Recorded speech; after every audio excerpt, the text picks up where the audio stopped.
Assalamualaikum warahmatullahi wabarakatuh. Apa kabar anak-anak? Semoga kita semua dalam keadaan sehat walafiat ya. Nah, hari ini bertemu lagi bersama Pak Fikih dalam pembelajaran PPKN. Nah, hari ini kita akan belajar kembali tentang persatuan dan kesatuan. Nah, persatuan dan kesatuan ini kata-kata yang tidak asing menurut kalian ya. Baik, apa sih persatuan dan kesatuan itu? Baik, mari kita bahas. Persatuan dan kesatuan itu persatuan itu artinya gabungan beberapa unsur menjadi satu. Itu yang disebut dengan persatuan. Kesatuan merupakan hasil dari persatuan yang telah menjadi utuh tersebut. Nah, artinya persatuan dan kesatuan dalam konteks bangsa Indonesia. Jadi persatuan dan kesatuan bangsa Indonesia itu artinya bergabungnya seluruh kalangan, baik ras, budaya, adat istiadat, dan agama, bergabung menjadi kesatuan yang utuh, yaitu bangsa Indonesia. Nah, ini adalah makna dari persatuan dan kesatuan. Jadi mau kalangan apapun, rasnya suku apapun, budayanya bagaimanapun, adat istiadatnya seperti apa, meskipun berbeda, kemudian agamanya juga berbeda, karena di Indonesia ini banyak penganut agama yang berbeda. Meskipun semuanya berbeda, ya mereka tetap bergabung ya menjadi satu kesatuan yang disebut dengan bangsa Indonesia untuk mencapai tujuan bersama. Nah, ini adalah makna dari persatuan dan kesatuan. Oke. Baik, selanjutnya, apa sih manfaat persatuan dan kesatuan bangsa? Apa ya? Menurut kalian apa manfaatnya? Oke, tanpa berlama-lama, manfaat yang pertama yaitu terwujudnya kehidupan yang seimbang antar sesama.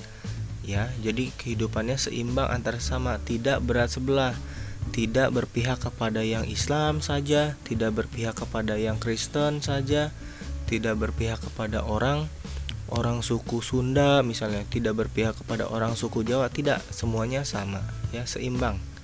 Kemudian pergaulan akan lebih rukun dan akrab. Nah, kalau tidak ada yang namanya perselisihan atau cemburu sosial, ya semuanya mendapatkan hak yang sama, ya perlakuan yang sama, maka pergaulan pun akan lebih rukun dan akrab. Dan saling mencintai dan membantu, ya. Jadi saling mencintai dan saling membantu satu sama lain. Entah itu agamanya apapun, sukunya suku apapun, ketika ada yang kesusahan dibantu. Nah, itu adalah manfaat dari persatuan dan kesatuan. Kemudian yang keempat, mengatasi semua perbedaan.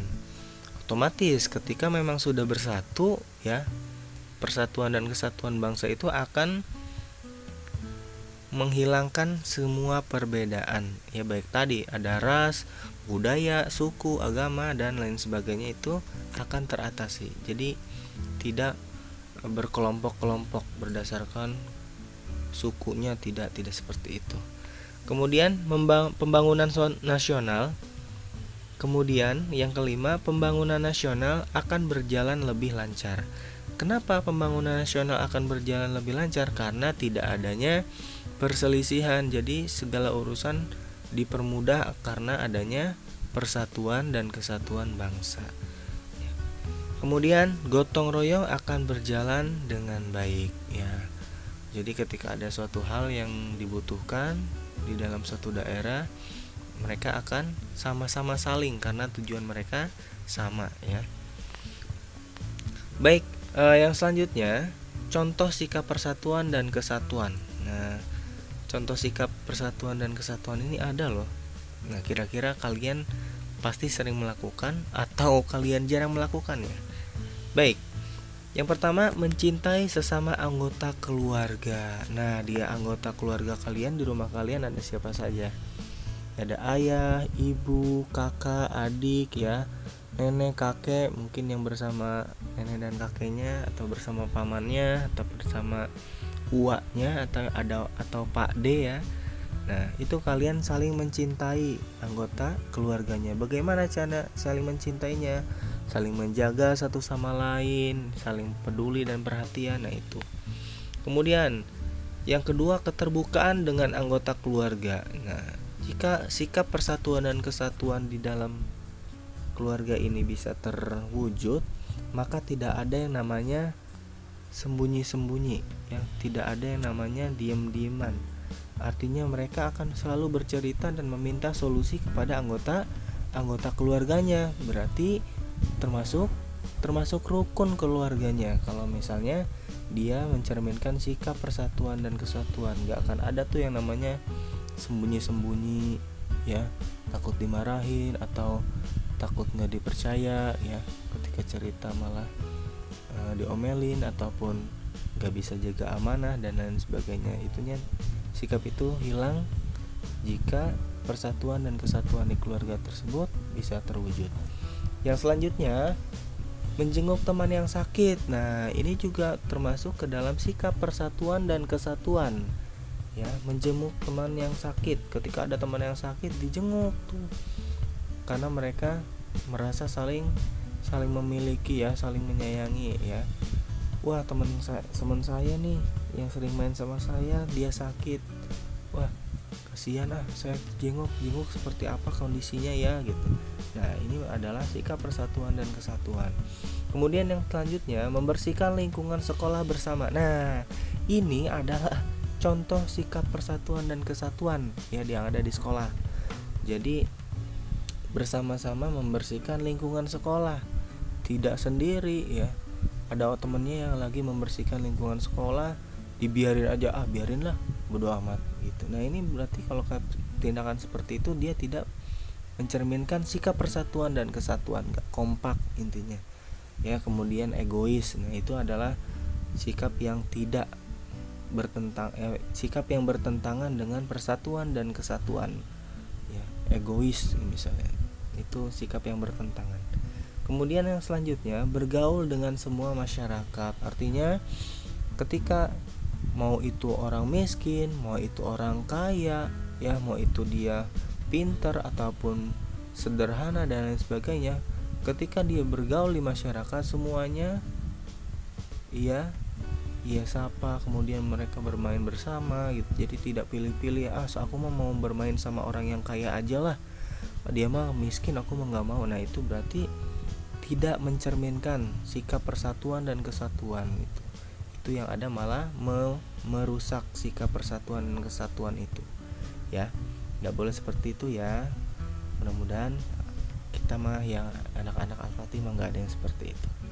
Kemudian selanjutnya, bermusyawarah saat menyelesaikan masalah. Nah, ketika menemukan suatu masalah, dia tidak memutuskan, wah, dia ada maling nih, udah gebugin, dibakar. Nah, ini tidak baik seperti itu.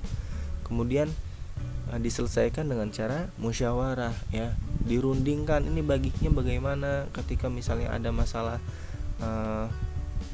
rumah warga yang selokannya mampet, kemudian sering terjadi banjir ketika hujan. Nah, itu dipikirkan bersama-sama, dicari jalan keluarnya. Bukannya biarinlah rumahnya si fulan ini, yang penting rumahku mah enggak. Nah, ini berarti kalau ada sikap seperti ini, dia tidak mencerminkan sikap persatuan dan kesatuan ya. Ini adalah contoh sikap persatuan dan kesatuan. Ya, selanjutnya, nah, ini kemerdekaan bangsa kita juga dipengaruhi oleh sikap persatuan dan kesatuan ya. Karena para perjuang ya, para pahlawan itu meraih kemerdekaan ini ya berkat semangat persatuan dan kesatuan.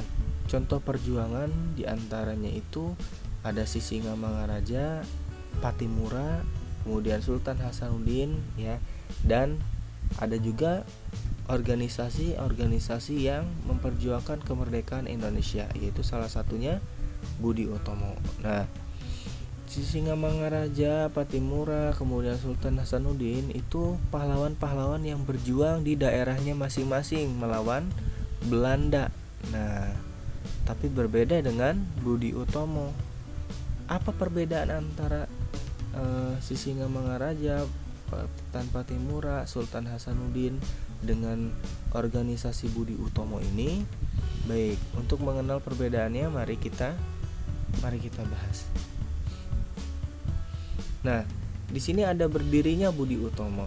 Budi Utomo yang merupakan organisasi yang berdiri atas reaksi penderitaan akibat kolonialisme ya. Nah, Budi Utomo ini terbentuk karena adanya tindakan yang merusak ya, menyiksa rakyat Indonesia. Oleh siapa? Oleh penjajah ya, oleh penjajahan ya. Budi Utomo berdiri pada tahun 1908, tepatnya pada tanggal 20 Mei 1908. Siapa pendirinya? Pendirinya adalah Dr. Sutomo ya, dan mahasiswa Stovia. Nah, ini adalah pendiri dari Budi Utomo. Yang adanya di mana tuh? Stovia itu yang adanya di Batavia, atau yang kita kenal sekarang adalah Jakarta. Nah, Budi Utomo ini berdiri juga atas peran dari Dr. Wahid ya, Dr. Wahidin Sudirohusodo. Siapa beliau ini? Beliau ini adalah alumni dari Stovia itu ya. Beliau menginspirasi ya Dr. Sutomo dan mahasiswa untuk mendirikan organisasi pergerakan nasional yang pertama, sehingga organisasi Budi Utomo ini menginspirasi pergerakan organisasi yang lainnya ya. Contohnya, beberapa contohnya ada SDI, Serikat Dagang Islam, Jong Java, dan lain sebagainya. Nah, jadi Budi Utomo ini adalah organisasi pertama yang bersifat nasional yang mempersatukan bangsa Indonesia. Jadi organisasi Budi Utomo ini menyatukan bangsa Indonesia dari seluruh penjuru, dari Sabang sampai Merauke ya. Meskipun ya pada awal berdirinya Budi Utomo itu hanya dikhususkan untuk golongan orang yang berpendidikan di Jawa saja.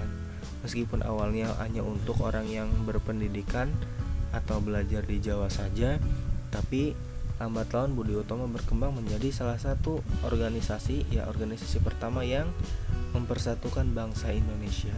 Jadi artinya kemerdekaan bangsa Indonesia juga ya, dipengaruhi oleh sikap persatuan dan kesatuan ya. Jadi itulah pentingnya sikap persatuan dan kesatuan, yaitu untuk apa? Untuk mencapai kemenangan dan tujuan bersama. Karena segala sesuatu yang dilakukan dengan bersama-sama akan lebih mudah. Berat sama dipikul, ringan sama dijinjing. Ya, itu kalau kata peribahasa Indonesia ya. Baik anak-anak, mungkin cukup sekian ya pertemuan kita pada hari ini.